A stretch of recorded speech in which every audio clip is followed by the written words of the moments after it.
Bonjour, au menu de ce premier JT de la semaine, la nouvelle BMW Série 1, un petit tour des nouveautés de Wörthersee et le départ du Rallye des Princesses 2011.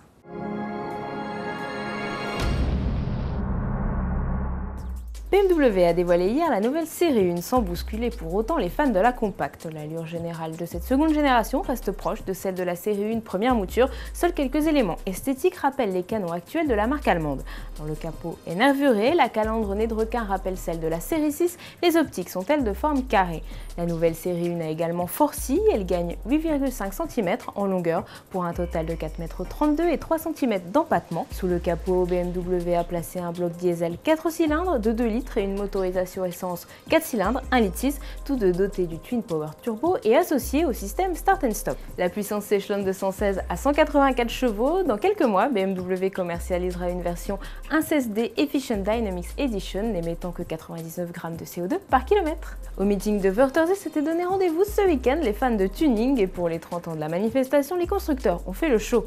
Audi a présenté une A1 de 506 chevaux, la 1 Club Sport Quattro Concept. Autre nouveauté, la Skoda RS 2000 Concept. Cette version décapotable de la Fabia Super 2000 qui court en rallye représente le dynamisme et le plaisir de conduite selon le constructeur tchèque. Mais c'est Volkswagen qui a créé la sensation ce week-end. À côté de la Golf GTI édition 35, le constructeur a présenté la Golf R Cabriolet Concept, soit la version découvrable du monstre de 270 chevaux. Côté cabriolet toujours, l'Allemand a aussi dévoilé la Golf GTI Cabriolet qui embarque le bloc de 210 chevaux de la GTI. Le constructeur allemand avait enfin amené les Golf R Color Concept de déclinaison et l'esthétique inédite de la Golf la plus puissante. Rien n'indique pour le moment qu'elles seront produites de série.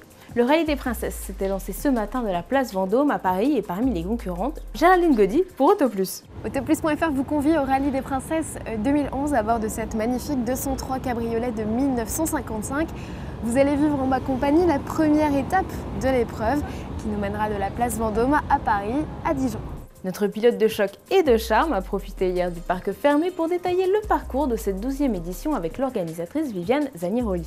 Alors le Rallye des Princesses cette année va passer par la moyenne montagne, on part un peu à l'est et ça va être un parcours je dirais sport et authentique et très nature. Donc on va partir demain pour arriver à Dijon. Ensuite, mardi, on fera Dijon-Divonne. Donc là, c'est les Vosges, le Jura, le Doubs. Donc c'est magnifique. Là, c'est vraiment très nature. Ensuite, Dijon-Aix, Aix-les-Bains. Donc là, pareil, on va attaquer la moyenne montagne. On est au pied des Alpes. Pour arriver jeudi, faire Aix-Avignon. Donc là, c'est la Provence, la Drôme provençale, la Provence. Et pour terminer par Avignon, Monaco, où là c'est tout l'arrière-pays varois. Le Rallye des Princesses doit rallier d'ici le 10 juin Monaco. Retrouvez demain dans notre JT les images de la première étape de l'épreuve en compagnie de Géraldine. À demain.